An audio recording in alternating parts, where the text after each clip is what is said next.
Greetings, Lucky Legends. Welcome to the dojo. My name is Lucky. This is Lucky Dad TV. I'm your host of this video, and it's time for our Week 1 UPC battle against Tony and the Austin Aipoms. Now, you saw yesterday the planning. I'm going to tell you now, I made some really shitty misplays. That I'm not going to say it necessarily cost me the game, but it definitely caused me some problems that I didn't need to have. I open up with my Frostmourne against his Rotom, and we crit him first turn, which probably doesn't matter that much. But the reason I went for Hex is because I just wanted to do as much damage as possible, and I can't Thunder Wave him. I could Thunder Wave pretty much anything that he has except for this, so I decided to just continue weakening it and go for the Hex once more, as he will Volt Switch, and this will take me out, which is good because now I get some initiative, depending on what he brings in. Now, as you see here, he does decide to bring in Derulo, the Tyrantrum. Now, this could mean a few different things. My guess is that he was Scarfed. And what you see happens here is he brings this thing out as I go for the Flash Cannon. And, you know, obviously Ditto doesn't have Sturdy, neither does Heatran. The problem here is that Tony makes a misplay and goes for Earth Power, forgetting my Air Balloon, as I'm able to Earth Power him back and get rid of the Heatran. Or rather, get rid of the Ditto. So, a huge threat is gone, and my Air Balloon is still intact. Now, in comes Infernape, which is probably the scariest Pokemon. Like, Infernape is terrifying. The reason that I dropped my Heatran here, I don't have a switch into Infernape. I really don't. It's so hard to switch into. Here I bring in my Charizard. Now, unfortunately, we are required to Mega Evolve first turn. I wish we weren't. I would substitute and Dragon Dance up with this thing before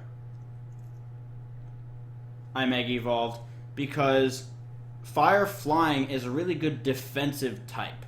With the exception of rock type attacks, there's not that much that, you know, really just batters it. So here I go for the Dragon Dance. At +3, I sweep his team. And I can get myself up to +1 right here, as he then reveals Taunt, which is a really big problem because I'm only at +1. My damage output is not nearly as high as I want it to be. As you see, this Dragon Claw only does around 40%. Sorry, 50%.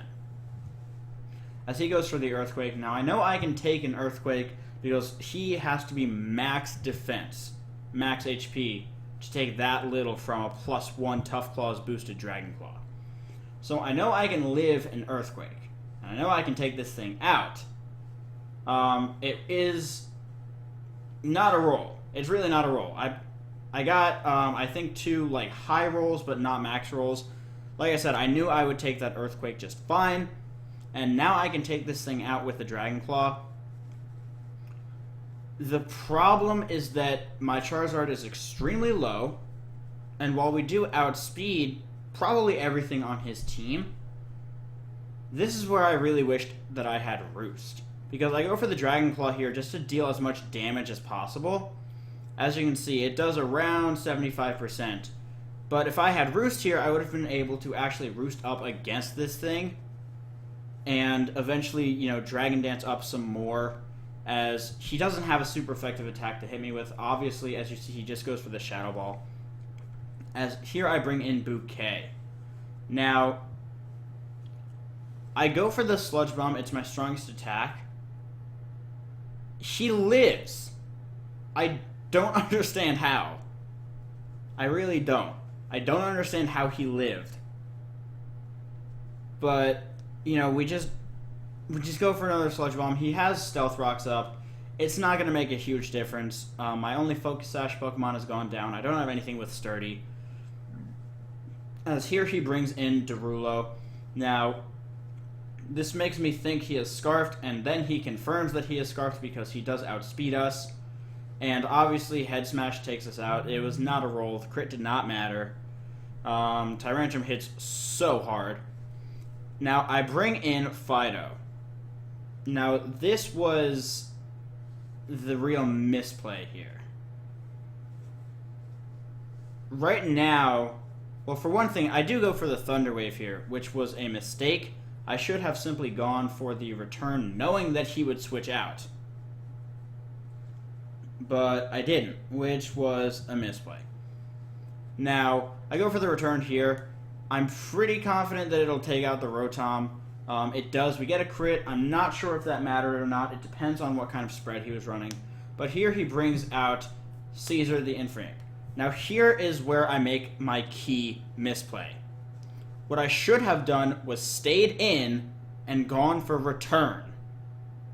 The reason being is that I do have a Choppleberry. So I actually would have taken this close combat and been able to fire back a return, which at -1 would have knocked out the Infernape. However, I forgot that I had a Choppleberry. And instead, I end up sacrificing my Tentacruel. Tentacruel, which most likely would have been able to take an Earthquake from Tyrantrum. However, like I said, I misplayed. And you see, we get off the Intimidate. He stays in, and it's right there that I remember that I have the Choppleberry. And I know that we can take the close combat. Which sucks because I'm not saying I could have won. I'm saying that I would have been in a much better position. Because I needed Intimidate to intimidate the Tyrantrum. Because at -1, Earthquake does not take out my Tentacruel. And my Tentacruel is offensive, so I believe I do take him out with the Ice Beam, I believe. But, you know, as you saw there, I made a bit of a misplay. I should have paid more attention. I didn't. It's okay. Everybody makes mistakes.